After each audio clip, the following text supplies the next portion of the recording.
Welcome back to my channel. You already know it's your boy Hood Digital, the Rock Reactor, back with another video. Yes, sir. Before I proceed, let me know where you tapping in from. Let me know what country, what city, what mountain, what hill, what cave, what island, what planet, what universe. Let me know where you at. Represent your hood, yes sir. A world of love to my Ukraine, an abundance of peace, hopefully coming soon to my Ukraine. We're praying for that. As I stand with God, I stand with Ukraine, yes sir. So I believe that there is trouble in paradise. There is trouble with the Kremlin and the Russian citizens revolting based on what I'm seeing. I believe that's also a scenario, an outcome scenario, where they're not going to have any other choice but to stop the war because the citizens are going to take it no longer.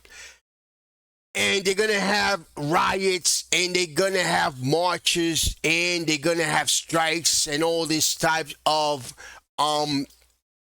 rebellious acts in Russia, within Russia. That could be an outcome. The worst outcome, I think, is that the Kremlin decides to resort to nuclear weapons. And they basically get desperate, they feel cornered, and a big catastrophe can happen. That is the worst scenario. I fear for that, guys. I'm very scared of that. I think about it a lot. I pray that that does not happen. I would hope that the best scenario would be that they break from within. The soldiers are tired. The soldiers are no longer wanting to fight. The citizens of Russia, they just can't take it any longer. The gas prices skyrocket. There's no gas anywhere. And they just start breaking down from the bottom where they have no choice and say, that's it, we have to stop this war. Because the thing is that I believe that they're somehow already defeated. They just don't want to admit it. But let's get right to it, guys. Let's get to this. This is anti-Putin uprising in Siberia. Altai Republic Kremlin reforms rejected. And guys, if you haven't already, make sure you subscribe to my channel. Hit the notification bell. Hit the like button. Any donations to my channel will be greatly appreciated. My PayPal account is on the description. Let's get right to it, guys.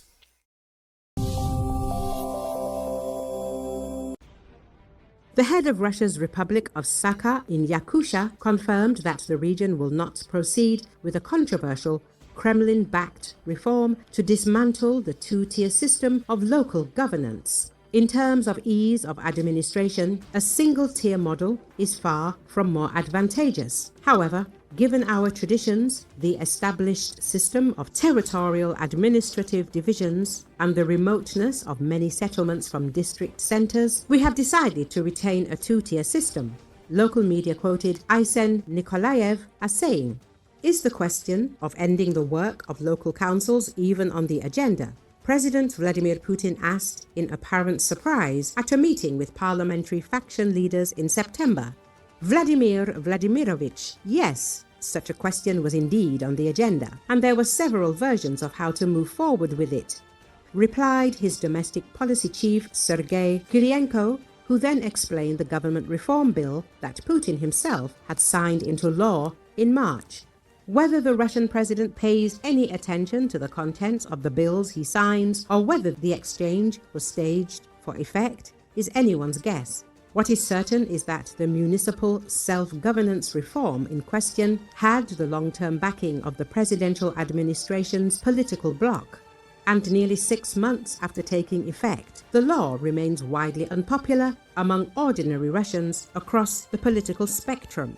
The fiercest opposition has come from residents of the Siberian Republic of Altai. The reform aims to do away with local government bodies in rural communities, further consolidating power in regional administrations. This change would be... So basically what they want to do is they want to do internal invasions. They even do invasions within themselves. It's crazy. Within Russia, they do internal invasions.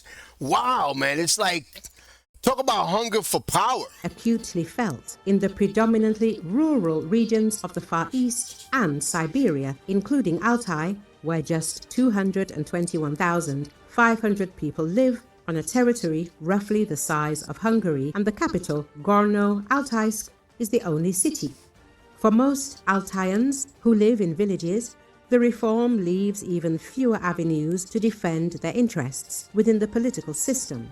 Locals' discontent with these potentially disastrous consequences culminated in one of Russia's largest protests since the invasion of Ukraine, with nearly 2% of Altai's total population rallying in Gorno-Altaysk in July.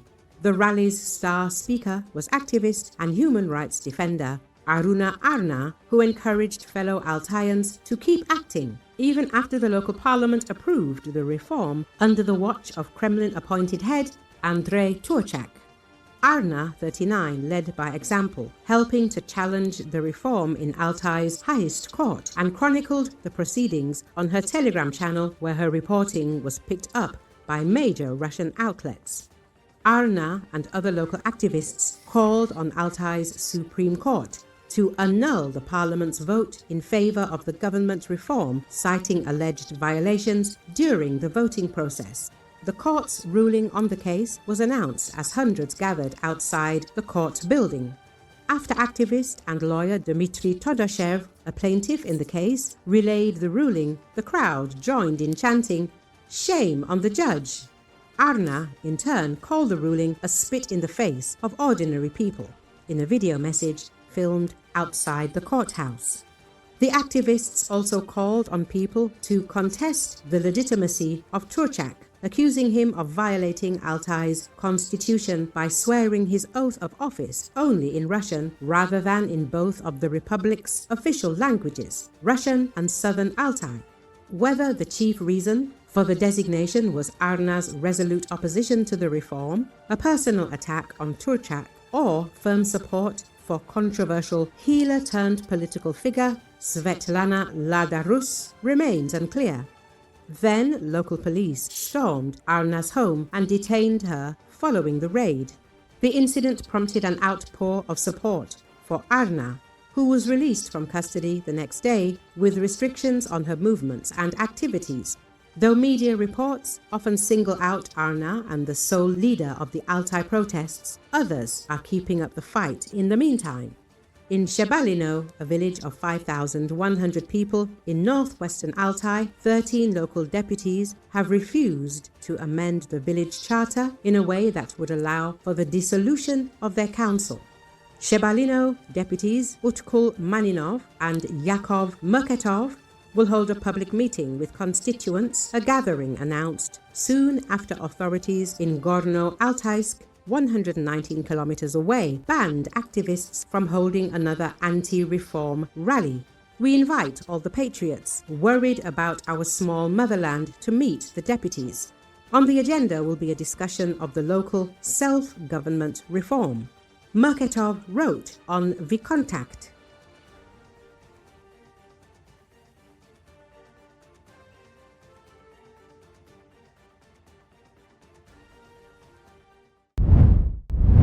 Wow. Italian lawmakers. So basically there's trouble in paradise is what I see. Basically, it's breaking from within. Guys, do you ever see Russia turn into an actual democratic nation or democratic state or something close? Do you ever see the Kremlin being overthrown? Do you see that in the future? I mean, within themselves. Because if they lose this war, which they're already losing, and I think they don't want to really throw the white flag. They don't want to really throw the flag because they're going to be embarrassed. They're going to be embarrassed. It's going to be like an embarrassment because they're supposed to be one of the toughest nations in the world, militarily wise. According to Putin, they are the toughest ones. They are the most prepared, according to them. So I think it's the embarrassment. But I think they have no choice. Right now, the question is, how far are they willing to go? who were on board the international flotilla trying to break Israel's sea blockade of war-ravaged Gaza described for the first time the intercept and the detention by Israeli authorities. According to Associated Press, they spent weeks in navigation and a few days in Israeli custody. The parliament members belonged to the several Italian opposition parties, such as Democratic Party, the Five Stars Movement and Alliance Green and Left. Benedetta Scuderi, European Parliament member for Alliance Green and Left, said, "We were illegally kidnapped and detained by the Israeli forces because we were still international waters. We were like a civil embarkation boat in international waters and we were stopped, kidnapped, and illegally detained." Marco Croatti, Italian senator for Five Stars Movement, said, "They threatened us in every way as if we were terrorists, and we only had humanitarian aid. Peaceful, non-violent people who wanted to bring hope." The lawmakers would not give many details about the detention to protect, they said, the delicate situation of the other crew members who are still in Israeli custody.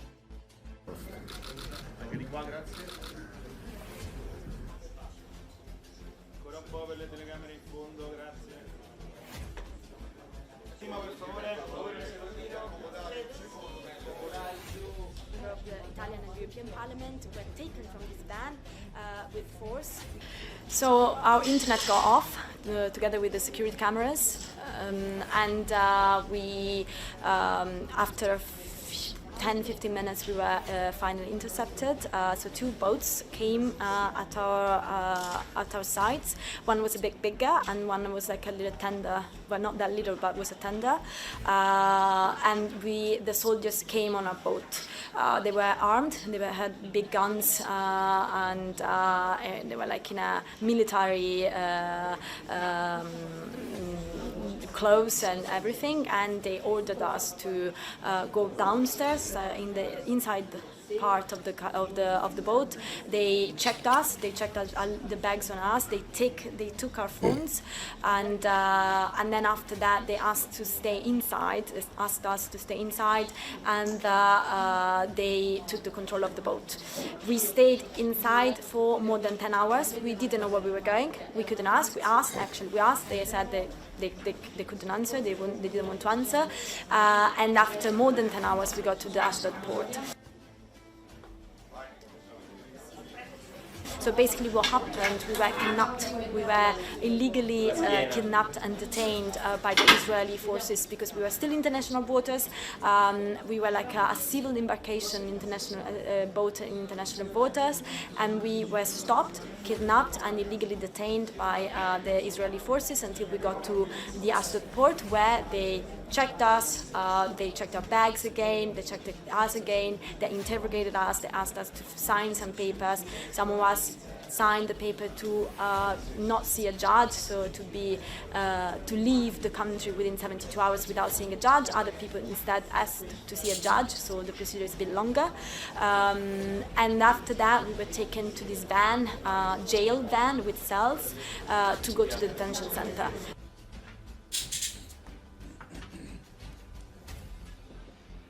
Sono stato portato via illegalmente in acque internazionali su una barca battente bandiera italiana insieme a persone che avevano un unico obiettivo: portare della speranza a Gaza, delle barche piene solamente di scatoloni di cibo, forse cibo illegale perché c'erano marmellate, c'erano biscotti, oppure c'erano cose energetiche per i bambini, quindi questa è l'illegalità.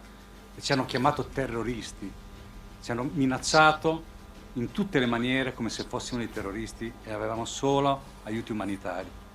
Persone pacifiche, non violente, che volevano portare della speranza in una terra. Lo sapevamo che era simbolico quello che c'era dentro le nostre barche, che non avrebbe sfamato 60.000 persone che sono state cacciate, non avrebbero salvato i 20.000 bambini uccisi, non avrebbero salvato i 60.000 cittadini di Gaza uccisi, non avrebbero fatto niente per salvare quella terra. Però volevamo portare della speranza in quel posto.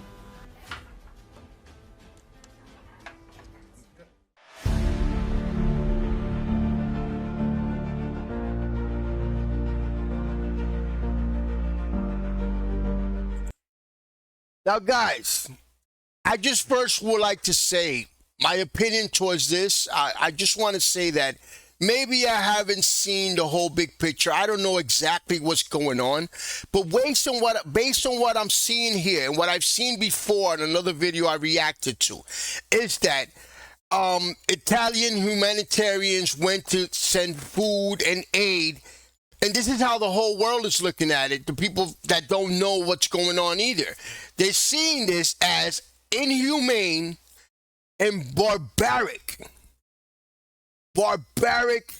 and inhumane for them to actually stop food and humanitarian aid to Gaza.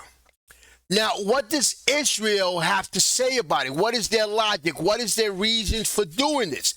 I took a guess and say maybe security measures, but come on, man. Security measures, just why don't you just go ahead and inspect the stuff and let them take their humanitarian aid? Maybe, and I giving them the benefit of the doubt, to their benefit. Is it because they think that there may be something there? Or is it that they think that it's eventually going to go to benefit the terrorists? If that's the case, they could have just monitored it. They could have just went and supervised it and made sure that it went to the right hands. But the way it looked, based on what these people reporting, what they did, the Israeli army, what they did was inhumane and barbaric on their part, because who knows how many kids died or how many people suffered or how many young children and innocent lives would have benefit from that. Civilians, we're talking civilians. He was going to civilians, not soldiers. So that's what it looks like in the eyes of the world. So if there's anybody from Israel or any Jewish community that's listening to this, I need you to please explain what is going on. Why was that done? What is the excuse? What is the reason why a humanitarian aid was stopped and detained? And they probably even kept the stuff. Let me know, guys. Let me know. And, of course, subscribe to my channel. Hit the notification bell. Hit the like button. Any donations to my channel will be greatly appreciated. My PayPal account is on the description. Love you, Ukraine. Peace, love. World peace, love, and God bless.